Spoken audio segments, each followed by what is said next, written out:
Hi, everybody. Welcome to the Jordan Schnitzer Museum of Art at WSU. I'm Kristen Becker, the Curator of Education and Programs here at the museum. Thank you so much for joining us today. We're really pleased to have you all with us for this program, which is in connection to one of our current exhibitions, Here in a Homemade Forest, Common Reading Connections. So this exhibition was inspired by the common reading book, Braiding Sweetgrass. So we wanted to invite Karen Weatherman, the Director of First Year Programs and Common Reading, to introduce the talk and our wonderful speakers today. So thank you so much, Karen, for being here, and we'd like to invite you to the mic. Thanks to Common Reading, too. Thank you so much. Welcome. It's so lovely to see you all here this afternoon, whether you're here in person or whether you're joining us live stream or in our recorded fashion at a later date. As Kristen noted, I'm Karen Weatherman, the Director of First Year Programs, one of which is the Common Reading Program here on the Holloman campus. And in that role, it is my pleasure and honor every year to be able to highlight the rich array of resources and disciplinary perspectives that exist on a university campus, and to direct that focus to a common topic, to see the ways that we can, as a whole, better understand the nuances and complexities of whatever that topic is. For both the past and this current academic year, that focus has been centered, as Kristen noted, on Robin Wall Kimmerer's beautiful collection of essays, Braiding Sweetgrass, Indigenous Wisdom, Scientific Knowledge, and the Teaching of Plants. As we begin today, I want to acknowledge that Washington State University's system, in all its locations, resides on the traditional lands of Native peoples who have lived in this region from time immemorial. There are 37 federally recognized tribes that historically shared their traditional homelands and waterways in what is now Washington State. And here on the Pullman campus, we are on the homelands of the Nimipu or Nez Perce tribe and of the Palouse Band of indigenous people. And as a university, we gratefully acknowledge this care and connection to this place and acknowledge as well our responsibility, especially as a land-grant institution, to establish and maintain relationships with these tribes and Native peoples, and to include the voices and wisdom of indigenous communities in our teaching, research, and scholarship. Today's presentation and the exhibit Here in a Homemade Forest that provides its context, as well as our conversation this year around braiding sweetgrass, are all important examples of these relationships. I've been honored to collaborate with the Museum of Art throughout this academic year, both to introduce students to this beautiful campus space and to highlight the ways in which the arts and art-making culture of Native peoples help us better understand the deep relationships to the web of creation that Kimmerer celebrates and draws upon. We have with us today two artists who can specifically speak to these relationships between art, nature, cultural heritage, reciprocity, and gratitude. Michael Holloman, the curator of Here in a Homemade Forest, is an enrolled member of the Confederated Tribes of the Colville Indian Reservation, an associate professor in the Department of Art at WSU. He also serves as coordinator of Native Arts Outreach and Education in the College of Arts and Sciences and is board chair for Crow's Shadow Institute of the Arts. He has also served as director of the WSU Plateau Center for American Indian Studies and as the director of American Indian Exhibits, Collection Management, and Educational Programming at the Northwest Museum of Arts and Culture in Spokane. He is joined today by Jacy Sohappy, an enrolled member of the Confederated Tribes of the Umatilla Reservation, who was born and raised in the Mission Pendleton area. She descends from the Cayuse, Nez Perce, and Yakima tribes, and she grew up in the tribal longhouse, traveling Indian country on the Powwow Trail and medicine dances, learning how to preserve Native culture and teachings from her grandmother, Loretta Lonnie Alexander. Jacy has followed in her grandmother's footsteps as a gatherer, seamstress, and painter, where these teachings ground her artwork and inspire her dedication to preserving Native culture and identity. She is currently the Traditional Arts Manager at Crow's Shadow Institute of the Arts. In addition to thanking Michael and Jacy for contributing their time and expertise to our campus community, Kristen and I also want to thank the David G. Pollard Center for Arts and Humanities, Nancy Spitzer and Patrick and Elizabeth Seiler for their sponsorship of this event. And we also want to thank WSU's Global Campus for making this presentation accessible to a wider audience, both in the moment and in the future. Thank you so much.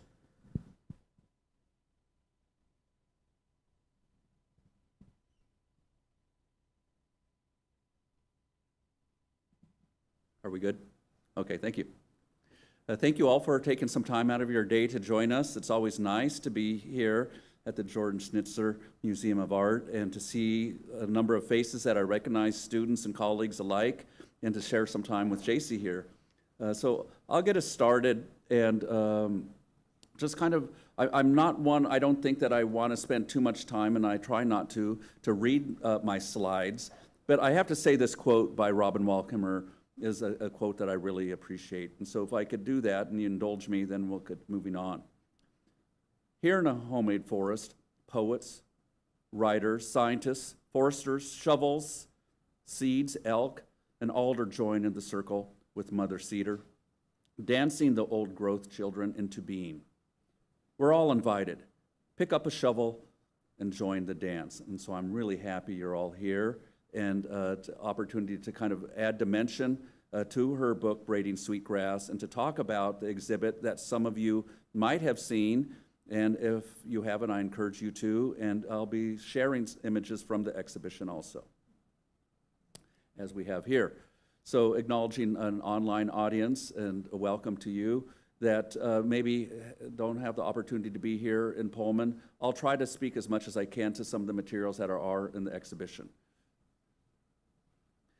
One of the things that I had an opportunity to do when we first decided to work on this project and the discussions about that was recognizing the opportunity for our students, and from the freshmen all the way to our grad students.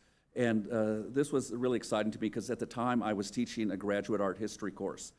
And we were able to spend time reading the book along with the other work we were doing in our course, and also kind of look at the images and start to look just at some of the materials that we were starting to think about having on display.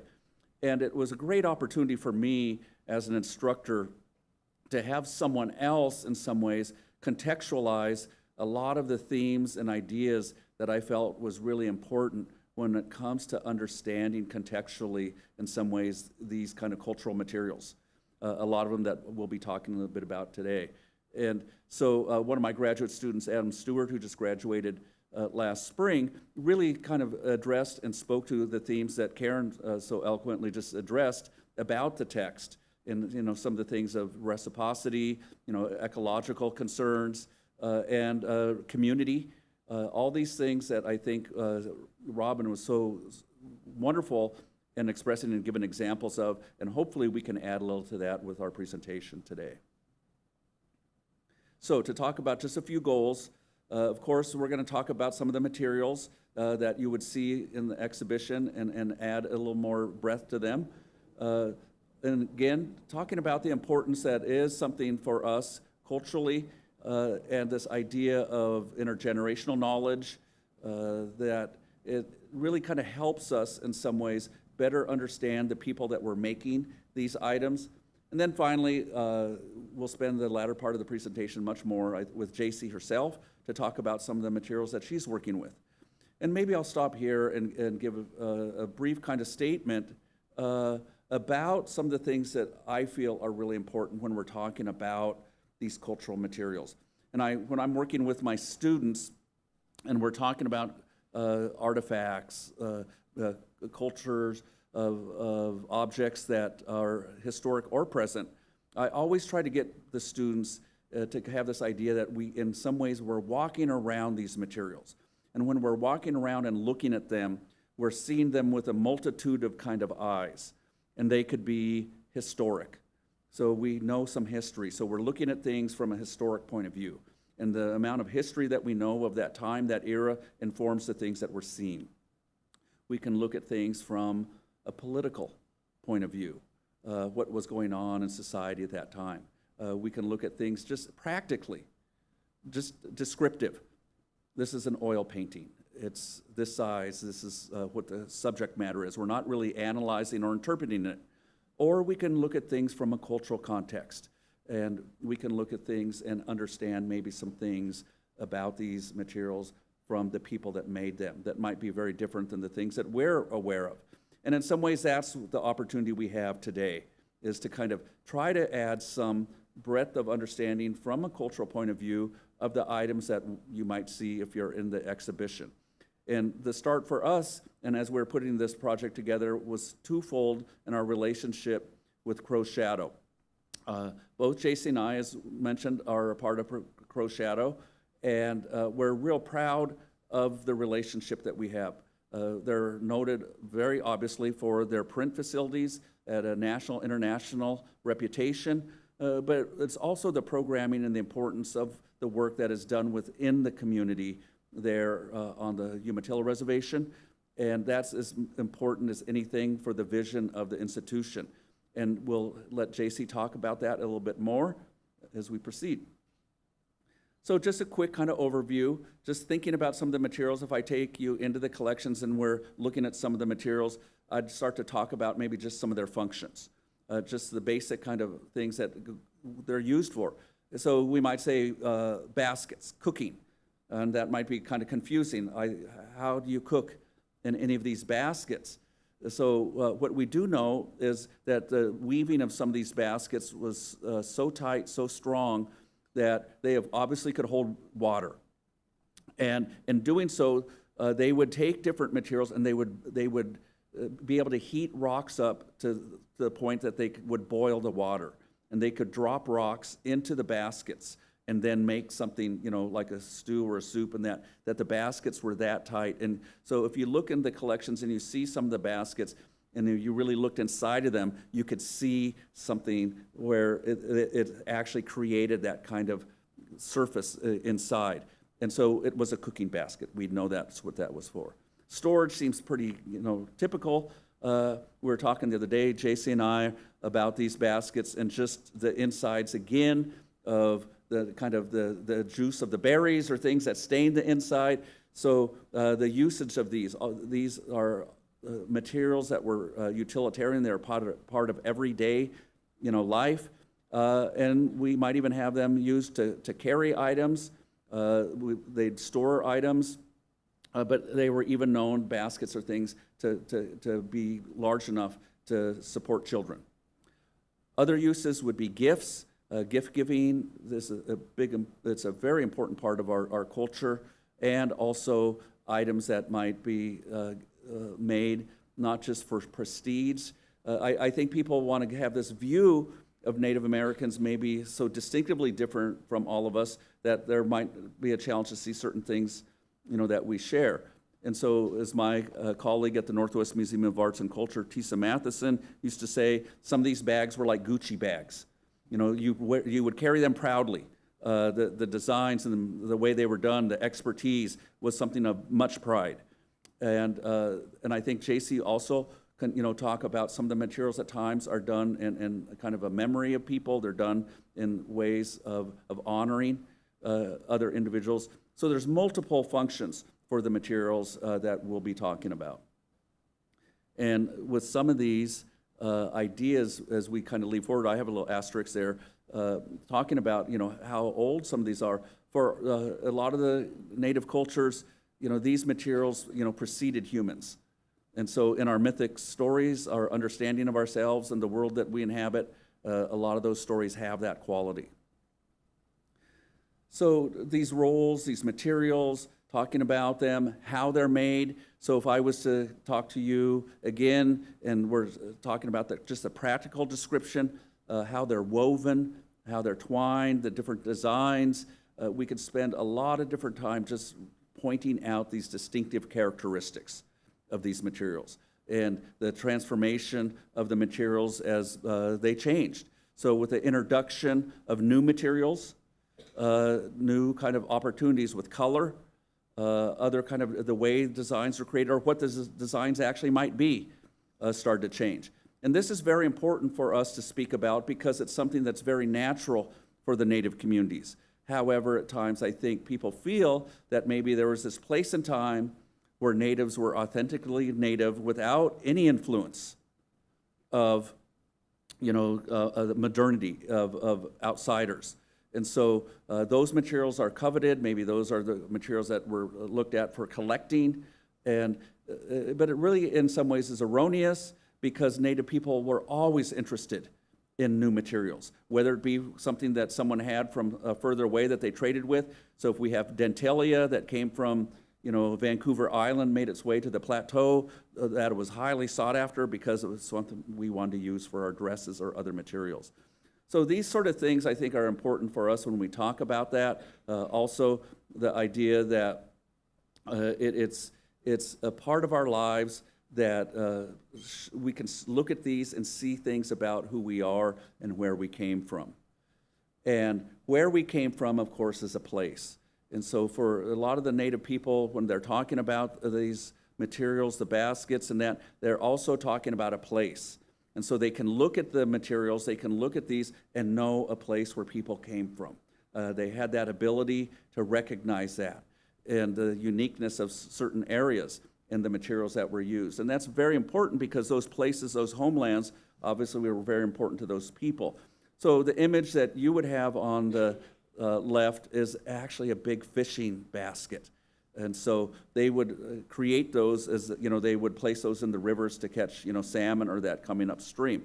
So the idea that recognizing the place and honoring that place, which the author does so well, is something I think that we were definitely conscious of as we were thinking of selecting items for this exhibition. And it seems simple, but to just kind of put this into context again, I love this image, and why I pick this image at times is because they're so prominent. These trees are so large, and if you ever get a chance to go to any of these old cedar groves, in these ancient cedar groves, and stand amongst them, and it kind of, you get a bit of humility as you're there, because all of a sudden you're not the largest thing, and you have a feeling of that history and that time. And so the cedar tree itself, the spiritual relationship with these exists not just for what we see, but what's underground. And a lot of the materials come from the cedar roots that are used in the baskets that we will see in the exhibition. Other things like bear grass and where they grow, and gathering these, there are times of the year where people go and gather. The importance, again, of even before we gather, preparing oneself to be able to gather these materials, to purify themselves, to cleanse themselves, in the doing so of gathering the prayers, the songs, the honoring of these, what are very much known as relatives. So the fact that these materials come from a part of our cultural traditions that speaks to our relationship with these materials that were provided to the humans as an opportunity for us to sustain, to survive in the world that we live in. So it's a different worldview, and the things that we do are always a kind of representation and honoring of that. And in that, the kind of notion that within those materials, the things that ultimately were collected, honored, then became part of the things that we make. And whether it's the roots, the Indian hemp, the dog bane, the different materials, the buckskin. All these things came from something else that was living and that was honored, recognized, and then was made into the objects that we see today and that were used as a part of our daily lives. And within that, it seems every time I have guests at the museum from tribes all over the nation, they would see the materials and mention the name our ancestors. They're talked about as living items. So when they're holding them, they're looking at them, they're interested in them, they're feeling the kind of presence of them, they're remembering and thinking about these items and the prayers that were said, when they were used, who they were given to. All these things gave it something, so it was absolutely not an inanimate object.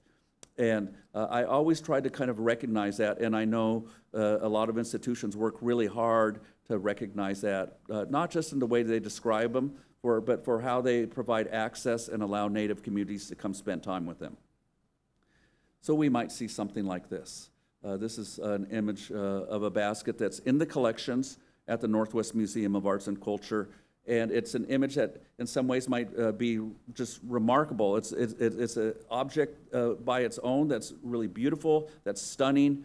But a lot of times we didn't have a lot more information about them. We would see the object for what it is, but not know much else about its past, its history. So we would start, and these are the images that we have from the objects that we chose for this. We spent time working with the Museum of Anthropology here at WSU and went through their collections. And as excited as we were, the collections here also are challenged sometimes with the amount of context, information about who made these, where they came from. We might know things, who donated them. We might have a few descriptions about what they're actually made of. And that's unfortunate, but it's not unusual. This was very common in the collecting of these sort of items. And the challenge is that they didn't provide the viewer with much more. So the objects at times become just that. They become objectified. They become an object of kind of observation, of interest, rarity, uniqueness, but the connection to the community is maybe the part that was really lacking. And it's changed a lot in the museum world. It's changed here. It's changed at WSU. And the importance of connecting with the people where these things were made, providing some cultural agency to these materials, not only because they deserve that kind of that identity, that history, but it's also important for future generations. And so with this, we start to get a little more information as we're starting to work with that. We start to engage with the communities, find out about how they were made, what some of the things maybe that they could share with us, but also the importance of how these were important. And one of the ways was how valuable they were in the way of sharing information. The text talks about this as the working together in communities and the ability to have these materials pass on cultural knowledge and information that is so valuable.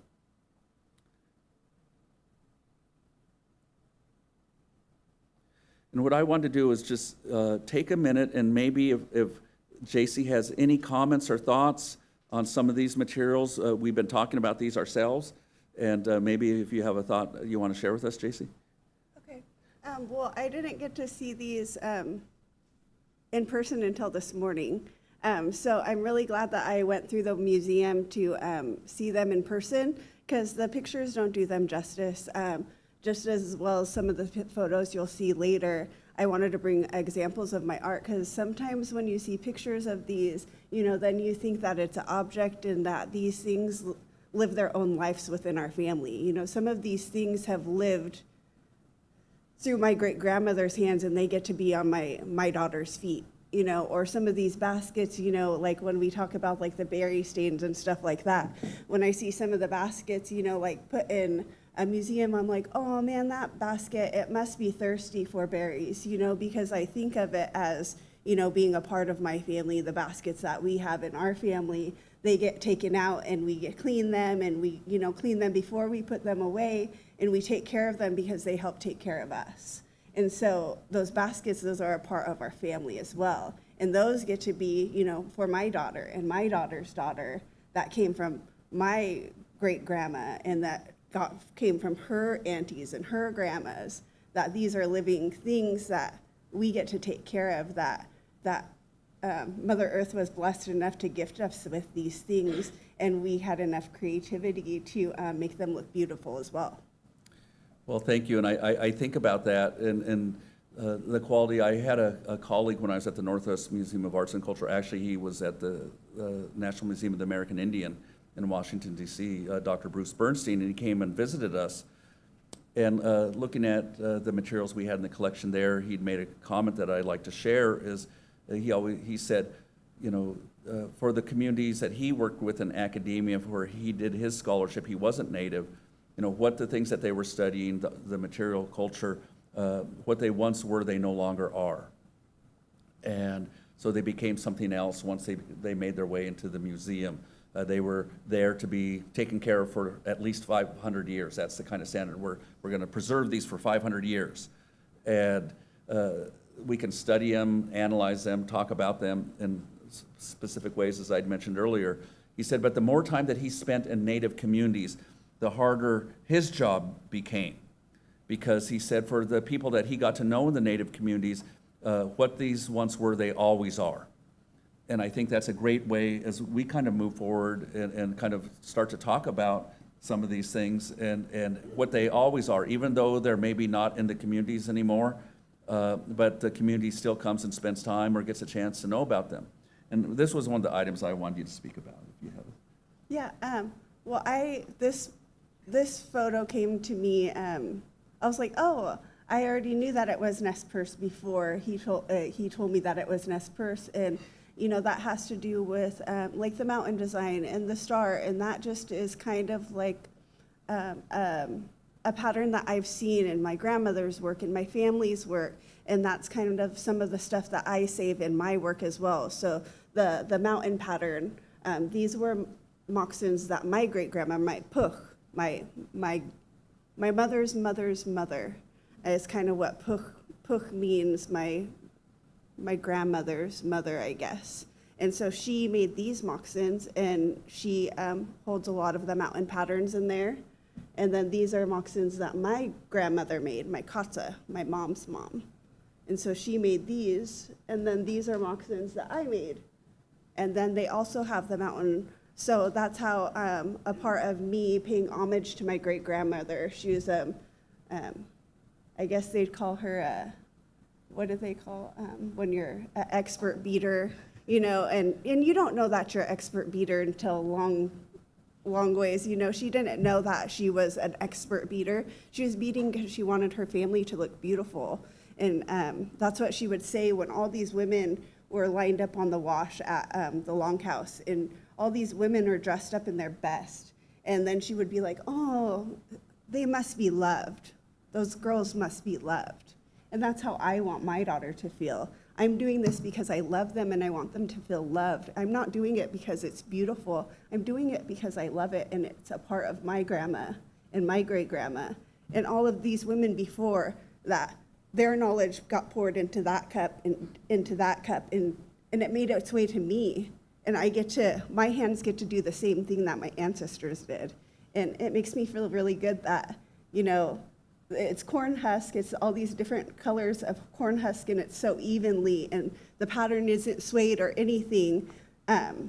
It's a beautiful piece of art, and I don't think that very many people know how many things are put into that.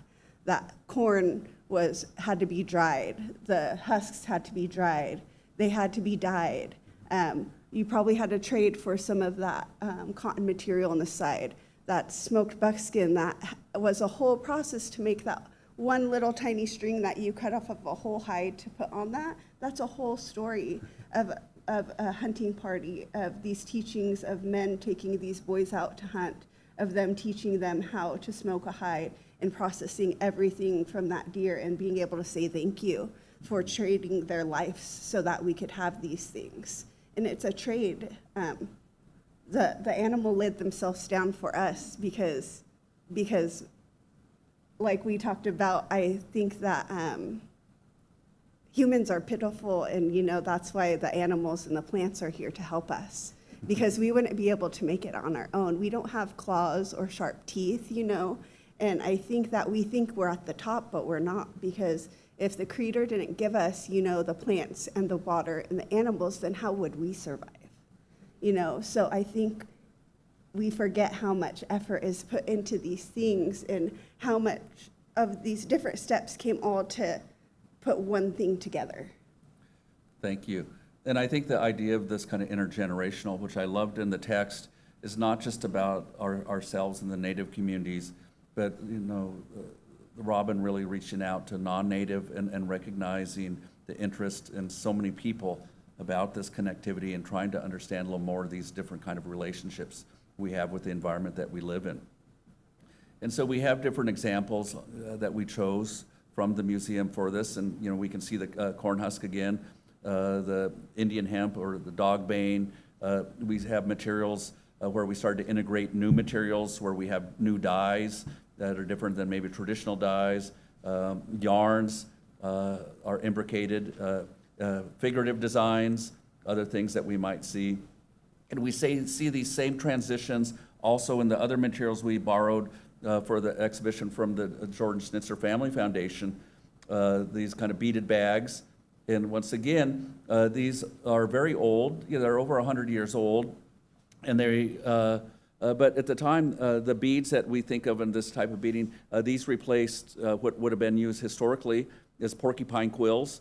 We have figurative designs that we see that are really, you know, kind of that reflected they're living in the time that they were living in, of seeing new kind of media or other images, and their desire to incorporate that, but still retaining a lot of the kind of connections to nature, the value of the things that they were around, and highlighting that, which we see in some of the materials, the floral designs that we have, or the different animals or things that people were working with.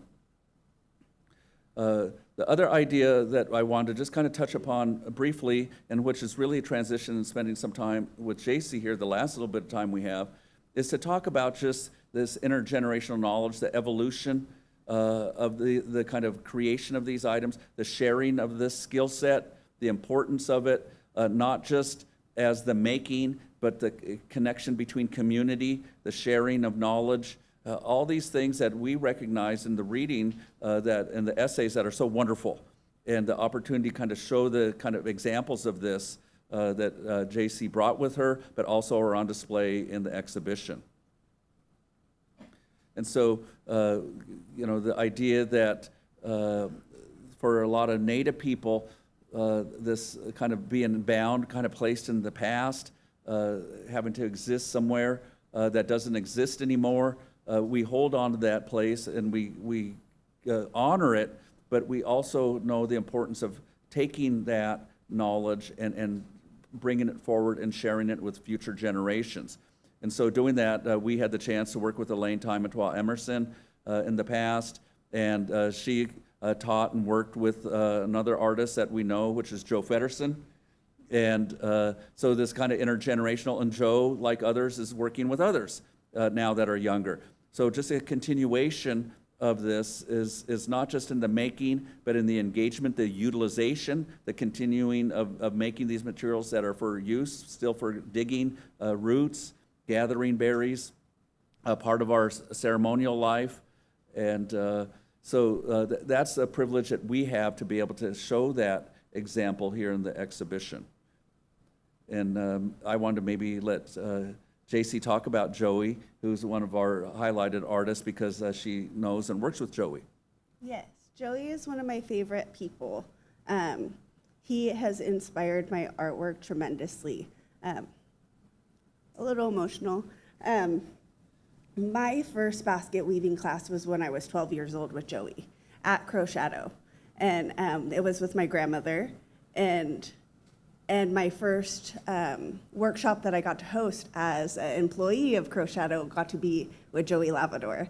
So they have supported, Joey and Jim Lavador have supported me tremendously throughout my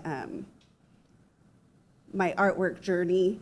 And I've learned lots of tips and tricks from Joey. And his basket work is so amazing, and it's so consistent. And He tells so many stories with his work, and he's so humble. You know, you would think that he's kind of a flashy person by the type of work that he puts out, lots of colors, but he is very, very humble, doesn't really like to talk in public or anything like that. And it's just, he is just such a great representative of what a teacher is like. And I could tell his work from across the room. The way that he starts a basket is on the bottom is the similar way that I start mine on the bottom. You know, and I want mine to look really clean. And when they talk about like the bottom of your basket, that's the belly button. That's the start of the life of your basket. And then this basket gets to, you know, breathe its own life and collects its own roots, and you be on multiple women or men's hips, you know, to collect things. And I just think that he's a really great representative and is a great teacher. Lots of people have learned from him. We're actually going to have a class with him in March, a 3-day class that we do yearly. And I'm really looking forward to, you know, continuing our relationship with him and Jim. Thank you, Jacy. And just so Joey's the one in the middle, so the idea of bringing multiple generations together is something that's very important, not just at Crow's Shadow, from Native community to Native community around the Columbia Plateau. This is very common, and it's also great because it's, again, the opportunity for people to support each other, to be there for each other. And I think about this isn't just a Native, you know, thing. We all have histories. Some people had these in their families where you'd, you know, be making quilts. People would come together and quilt together. And so it's being there for each other. It's sharing knowledge. It's having that community. And it's so important for Native communities also. And I want to take our last 5 minutes or so that we have, and maybe 10, and we'll go through some of the materials that Jacy created herself, and I think these are just wonderful. Yeah, this is a kind of a homage to my grandmother, Lonnie Alexander. I just do little knick-knack drawings on the edges of my paper everywhere, and this one just kind of happened to turn into her and her favorite dress and her favorite blanket and her favorite hat. And before she passed away, she gifted this dress to my Auntie Lynn. And then she gifted the hat to Tisa because she knew that they were dancers and that it was important for her dresses to be able to be out there and dance, and for her hat to dance. She's like, this dress, it loves to dance. I want to make sure it's going to be on the dance floor, and I don't want somebody to put it away and, you know, not let it live its life. And my mom actually got this tattooed on her forearm by a Native artist in Pocatello. With some Native flowers around it. And then the dresses next to it, I made those for Tessie Williams' great-granddaughters. They're twins.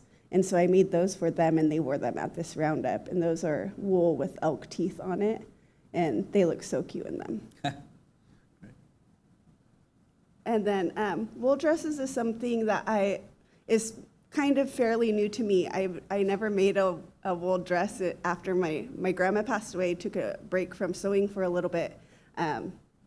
Bobby Connor is a good friend of mine, and she's, you know, somebody that I really look up to.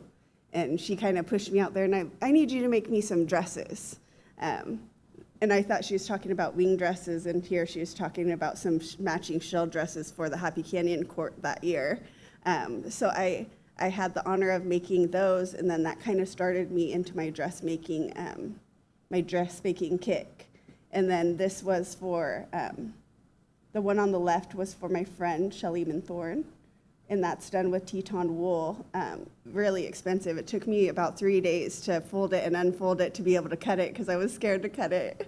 And then the dress, the blue one, is military inspired for my friend Ashley Wolf. We were on the Happy Canyon Court together in 2002. And so she was in the military. She kept signing back up. So she made her career in the military, and she's a veteran now. And so I made that for her a few years ago, and she got best dressed at the Westward Ho Parade in that dress. So I was pretty proud. Right. And then just a couple more of my dresses. One of them done in dentalium, elk teeth, and shells is what I usually do. The buckskin has some dew claws in there. These little hard parts on a deer. These little parts up here, not the actual hoofs, but these little parts. We dry them and they make like they were like for bells before we had bells, and so we call them shy-shies, and they like make a sound, and so it was like a bell before bells. And then I do a lot of caps for my family, my nieces and nephews. It's my gift to them. The cap right there is for my niece Lotus, and it has some of my great-grandmother's and my grandma's beads in there as well for her cap, because I wanted her to be empowered that these women are still behind her, regardless if they're not here on earth, that she gets to take them with her. And that kind of goes into the cap as well. This is the cap that I made for my daughter. She graduated last year. And so I put a lot of hard work into this with size 13 beads, and this has my great-grandmother, my mother, my grandmother, and my beads in it. So it has 4 generations of women's beads to make sure that she knows that she's strong, that she's coming from we're rich this way. Wealth is different. I feel like wealth is different to me when I have to like work for a piece of paper, when this is what wealth is to me for my family, to show how much you are loved and how much knowledge that you have. My grandma always said, I want to make sure that if somebody came and took all of your stuff away, that you have enough knowledge to remake it and you can carry on. And so that's how I consider myself rich, because if all my stuff was taken, I could still get it back. And so I make sure I talk with my daughter, about the things that are important and the dresses that she's wearing. I want my grandma to be proud of you, proud that you're wearing that, because she worked really hard and she loved you and she didn't even know you yet. If I can mention something, just maybe a little context, can you hold that up again? The woman we mentioned that we work with at Northwest Museum of Arts and Culture, Tisa Matheson, and your aunt, also talks about the symbol you might see on the top of the hat. And for a lot of people, we can only see that, since World War II, as a Nazi symbol. And the idea for Native people that stopped using that symbol kind of after World War II because of the just horrible implications of what that had been for the world. But it's also a symbol that's been around, not just in Native culture, but a kind of archetypical symbol in the world throughout for thousands and thousands of years in different cultures. And for Native people, it has its own meanings.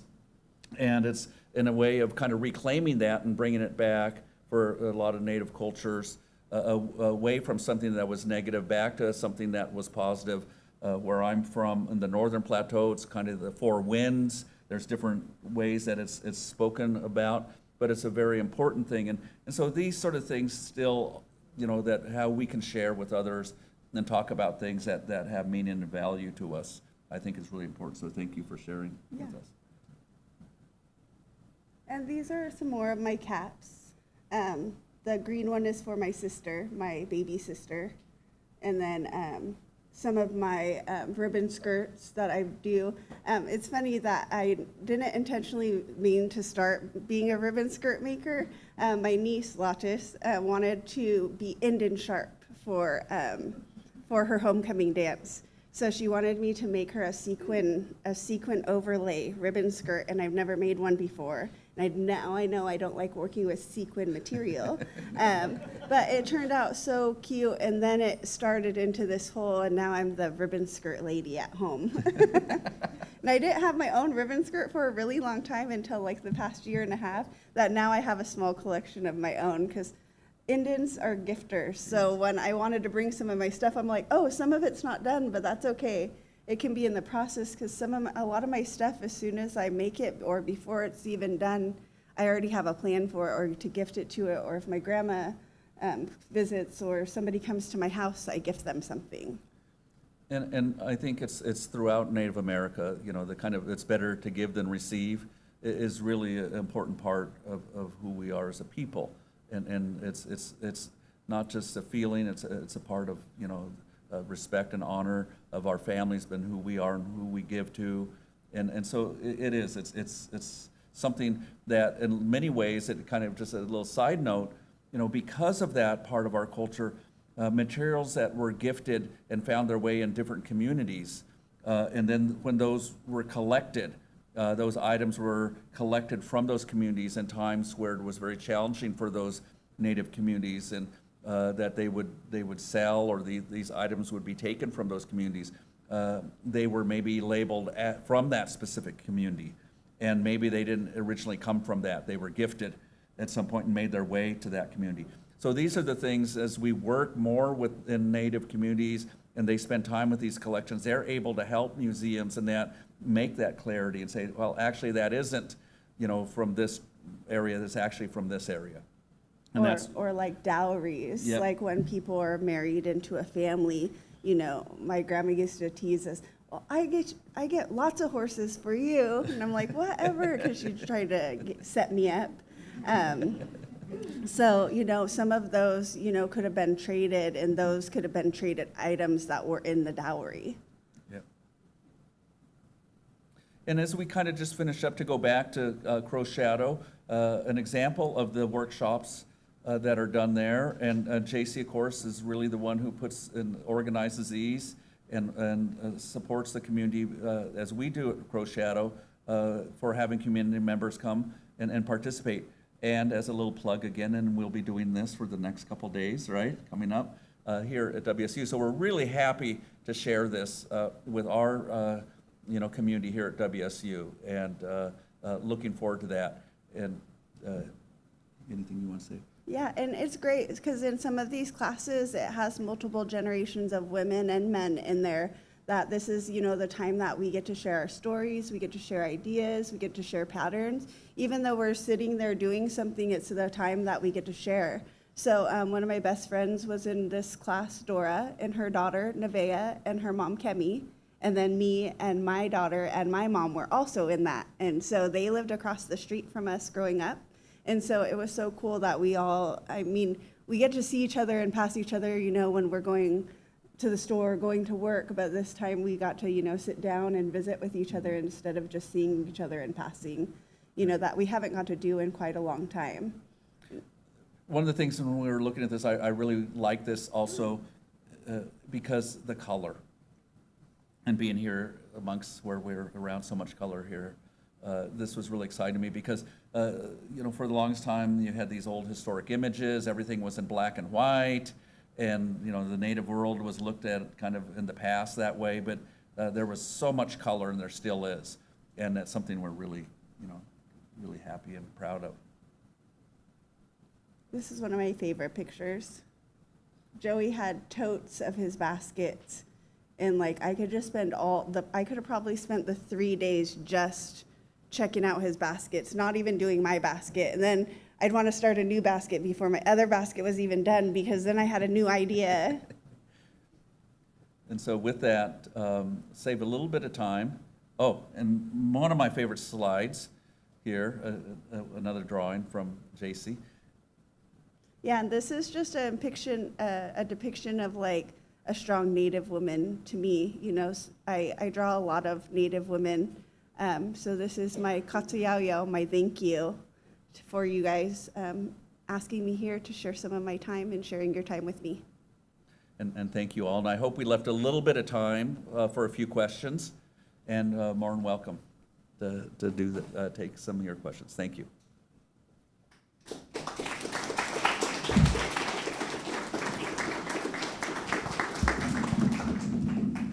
So I will just pass the mic. If anyone has a question, raise your hand.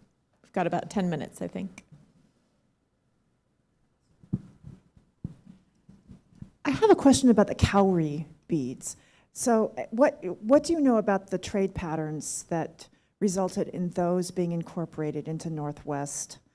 I lived in the tropics for a period of time, and I have bags of cowrie shells collected in the South Pacific, and I've always been curious about how cowrie shells made their way here and what you know about their origin.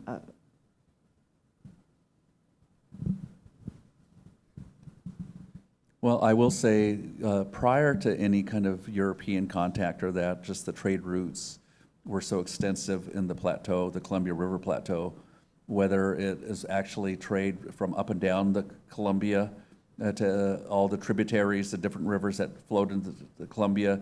So we're talking as far as Wyoming, Nevada, and British Columbia, in that, just with the Columbia River watershed.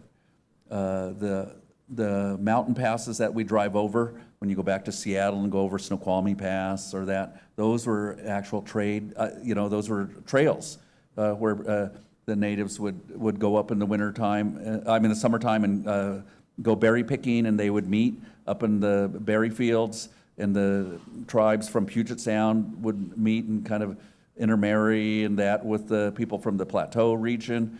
But also, because of those trade routes, when Europeans did come with different materials, those were traded also. So whether they were shales from our actual area and or from other countries, that's how they were easily, being able to be traded and then started to be incorporated.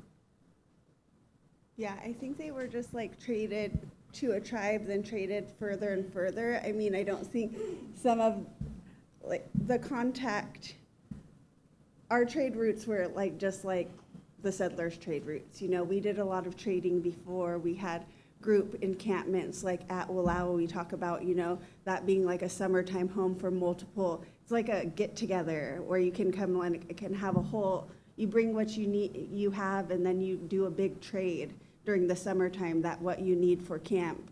And some of those could have went to this man, and then he traded it to this dowry, and it went to this tribe, and then that collection made it further and further, even though the white contact hadn't made it that as far. That's right. I usually will call on one of my students, and I know they're looking at me right now, and they're knowing that if I look at him, he won't call on me, but if I look away, maybe. But usually it's my colleagues that have other questions too, if any students don't want to ask. I think I see Dr. Bond's hand up.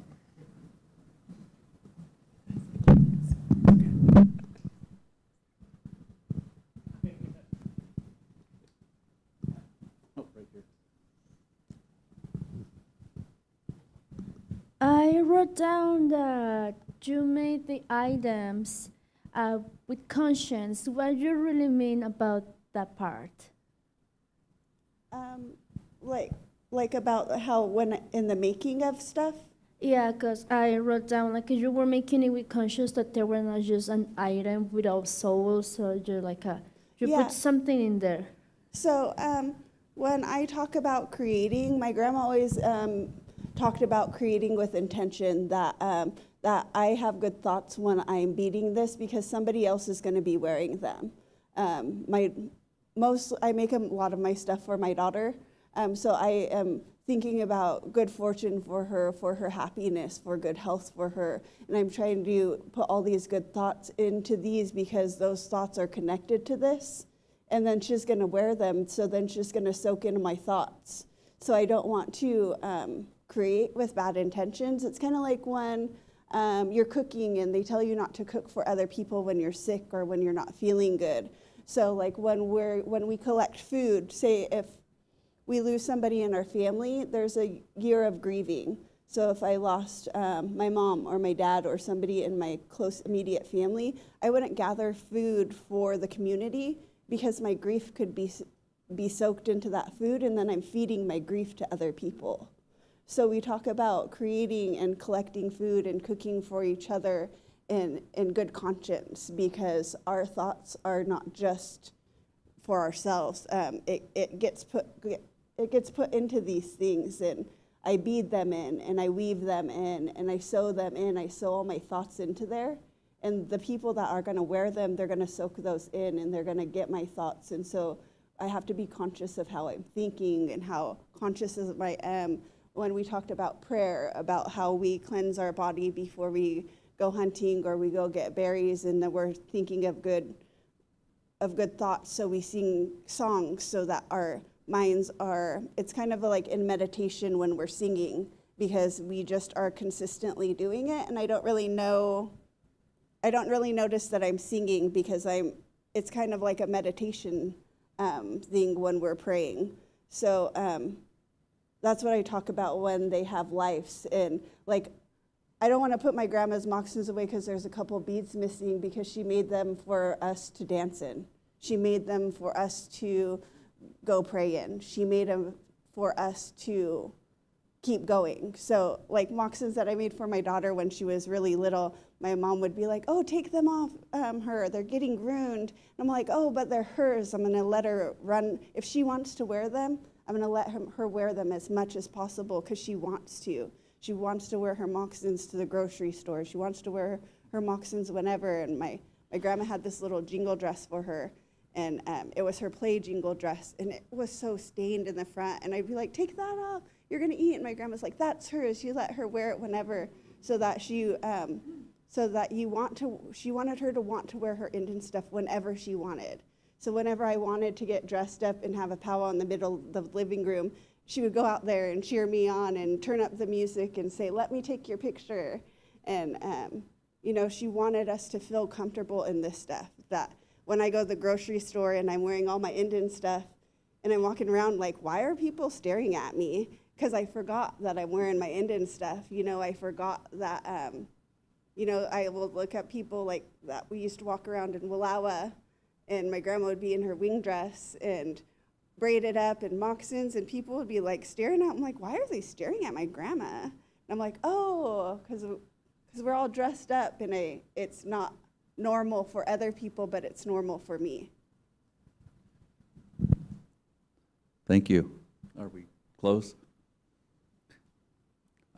I think as maybe a final thought, Yeah. and that was such a wonderful and personal kind of description of the process and what you invest in that and why. And it'd be nice to maybe take that as an opportunity for all of you as you're looking at the materials. We don't always have that information. We don't have that next to all the materials we have, exhibited.